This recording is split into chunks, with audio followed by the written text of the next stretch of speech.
Eric Swalwell, Ilhan Omar, and Adam Schiff for brains to be removed from their respective committees by the Speaker of the House, and more coming up.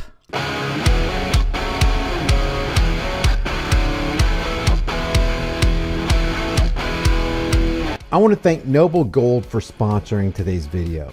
Most Americans don't own sound money. Sound money is defined by the Constitution as gold and silver. It's been accepted as sound money for over 5,000 years.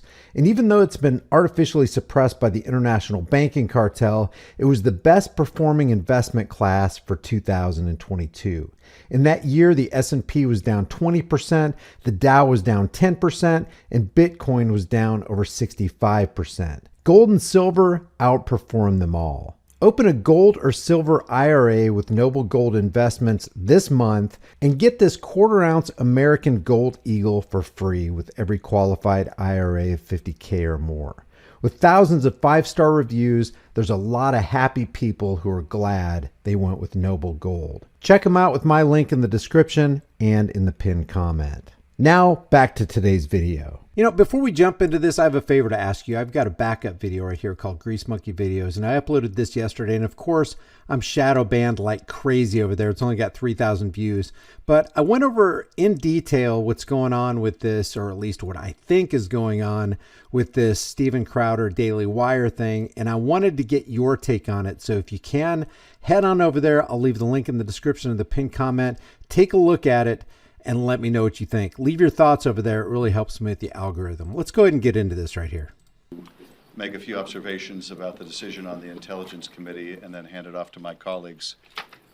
This decision by Kevin McCarthy to bow to the demands of the most extreme elements of his conference and use the Intelligence Committee as this kind of political plaything doesn't show the strength of his speakership. Indeed, it shows the weakness of his speakership, that he is so beholden to the most extreme elements of his conference. And it bodes, I think... extreme elements like giving pallets of $100 bills, wrapped up $100 bills on cargo planes over to the Ukraine.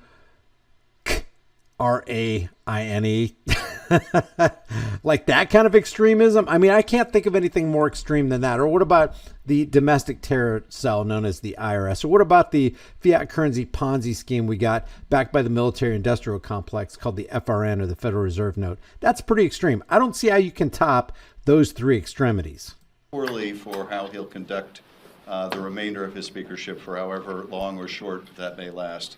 But more to the point, by arrogating to himself the decision about who on the Democratic side of the aisle should lead the Intelligence Committee, who should sit on the Intelligence Committee, he will cause the intelligence agencies, I think, to distrust this action, and in combination with the formation of this so-called Select Committee on the Weaponization of the Federal Government, which ostensibly will have access to classified information, it will only, I think, breed distrust within the intelligence community as to what it can share and what it can feel confident about sharing with the Congress. That will impact policymakers in terms of the information that we have to make decisions about how to protect our national security. So this is, I think, not an unexpected, but... And we know politicians are really good at protecting national security, you know, when they start foreign wars in other lands using taxpayer dime. In other words, they start domestic and international terrorism in the name of America, and they expect that to be equal to protecting the interests of national security. It's like we go around all throughout the world poking people's eyes and we expect them not to retaliate. And when they do something bad to us, oh, it's because they hate our freedoms. They can't stand our democracy. They can't stand the fact that we're under law and order. These people are freaking liars. Nonetheless, destructive move by Kevin McCarthy that will bode ill in the future for the kind of decisions that he has to make to placate the Marjorie Taylor Greenes, the Paul Gosars, and of course his boss down in Mar-a-Lago, the disgraced former president. More juggling clowns doing clownish activity under the big top in the Washington's District of Criminals. We got today, the Biden administration made an announcement. They're going to send 31 Abrams tanks and 8 armored recovery vehicles to Ukraine. Let's listen to that. And today I'm announcing that the United States will be sending 31 Abrams tanks to Ukraine, the equivalent of 1 Ukrainian battalion. Secretary Austin has recommended this step because it will enhance the Ukraine's capacity to defend its territory and achieve its strategic objectives. So we're giving away more money, we're giving away more equipment, and you might ask yourself before we watch the rest of this, how much exactly is that going to cost us for these 8 Abrams tanks? According to Reuters, and you know you can trust them because they're a top shelf authoritative source according to social media and mainstream media, the United States announced on Wednesday it will supply Ukraine with 31 advanced M1 Abrams tanks worth $400 million. Just another $500 million. Come on, guys. What's $500 million between friends? In a matter of months, a decision that helped break a diplomatic logjam with Germany over how best to help Kyiv in its war against Russia. And just in case, I think somebody was out there when they saw the actual loading of one of those tanks. I think we have it. Oh, yeah, let's go ahead and roll some of that. That's enough of that. Okay, so we have Abrams tanks rolling out to the blue and yellow flag. The Abrams tanks are the most capable tanks in the world. They're also extremely complex to operate and maintain. So we're also giving Ukraine the parts and equipment necessary to effectively sustain these tanks on the battlefield. And IKEA instruction sheets on how to put all of that stuff together right out of the box. And we'll begin to train the Ukrainian troops on these issues of sustainment, logistics, and maintenance as soon as possible. And Lindsey Graham's all up into this, so let's hear what he says about this. He's all positive about the Biden administration giving even more military equipment to the Ukraine people on behalf of the U.S. taxpayer. Come on. It's taxpayer. Very pleased that the Biden administration has finally decided to supply American tanks to the Ukraine. The M1 Abrams tank is a terrific tank, will upgrade the military capability of the Ukrainians to evict the Russians invaders from their territory, which is the goal. The goal is to get Russia defeated in Ukraine. You either pay now or pay later with Putin. If he wins in Ukraine, he'll keep going. The Chinese are watching what we're doing. And if we show weakness in Ukraine, they're going to take Taiwan. So the tanks are helpful, very helpful. I'm glad to see the Germans are sending the Leopard tank, which is probably a better fit. The combination of tanks and long-range artillery will give the Ukrainians the edge they need to evict the Russian invaders, which is in our national security interest. The sooner this war is over, the better. The sooner we defeat Putin, the more stable the world will be.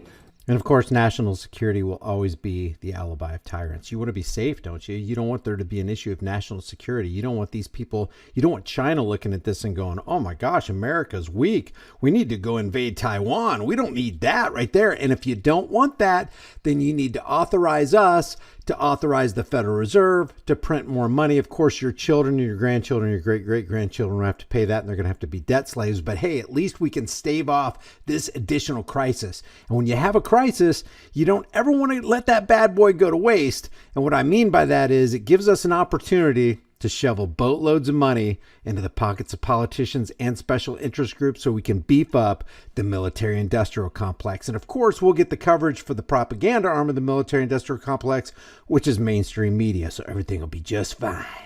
So well done to the Biden administration and to the German government, but we need to act quicker and more decisively. It's taken far too long to get to this point. We need to act quicker, spend more money, print more money. Let's just take a look at that tank. Take one. Look at that baby. Ain't she beauty? She's a beaut. She's a real beaut.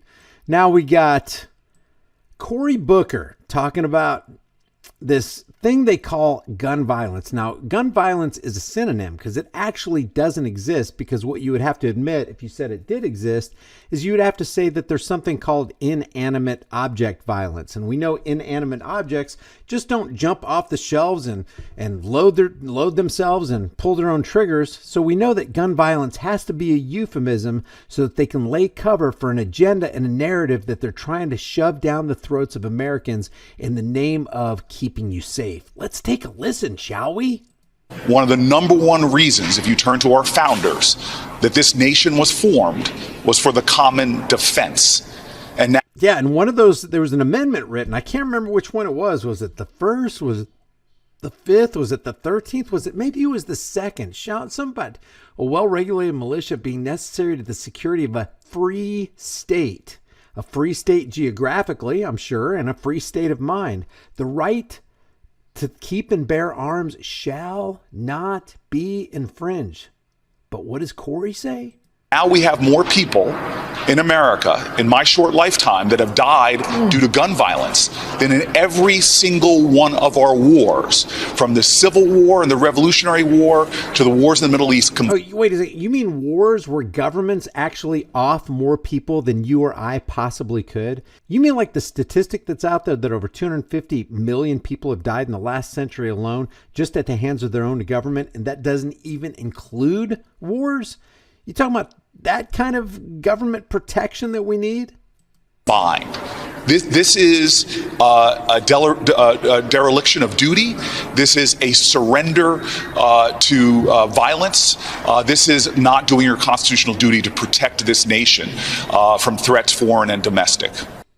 One of the ways we're going to protect you from domestic threats is we, the government, Corey represents the government, we, the government, are going to help ourselves to your property. In other words, we're going to say that the things that you own are illegal. And if they're illegal and you own them after we make these bills and pass them into these laws with the legislative pixie dust, once they're illegal and you own them and we find out you own them, well, guess what? You become a criminal in the eyes of the state. And then we reserve for ourselves the right to make you insecure in your person's houses, papers, and effects against the Fourth Amendment, because we're already attempting to violate your Second Amendment rights. See, that's why the founders put the Second Amendment in there. It's not for deer hunting. It's not for target practice. It was to guard yourself against a what kind of government? Oh, yeah, look up the history books. The founding fathers weren't too keen on trusting the old redcoats over there. Now we got a new version of redcoats in Washington's District of Criminals. Go figure. So before I end this, remember to go over to Grease Monkey Videos and at least watch this last video. This one about Jimmy Dore is pretty good. And the thing that Candace Owens says about Steven Crowder, I think that all needs to be taken care of. I think that needs to be wrapped up with a bow on top, as someone would say. So take a look at this. I'll leave the link in the description. I'll try to leave it in the pinned comment, but when I do that, usually my pinned comment ends up disappearing. Do me a favor also on this channel. Also subscribe to that channel, but do me a favor on this channel too, because we are heavily censored here. I mean, we're supposed to have, what, 560,000 subscribers, can barely get 10,000 views every video. That's not suppression, is it? And we've been demonetized for a long time. So if you like this content and you want to support the channel, the best way you can do it is like this video, share it with everybody you know, and leave a comment. It helps with the algorithms and it gets a little bit of traction going there behind the scenes. But if you want to support monetarily, there's Subscribestar, there's Cash App, there's Buy Me a Coffee, or you can grab a hard-hitting conversation starting design from the shirt store that you can put on a shirt, hoodie, mug, cell phone case, whatever you want. It really helps, guys. Also, I dropped the prices today. I realized that Spreadshirt had like crazy high prices, so I cut my margins on that kind of stuff. So take a look at the prices. The prices are way better. And starting on the 26th through the 30th, I think it's going to be 20% off. And I don't even think you have to put a code in. Just click redeem or whatever, and you get 20% off of everything in the store. That link is going to be in the description if it's not in the pinned comment as well. I will see you guys in the next heavily censored shadow ban video. Thanks for watching.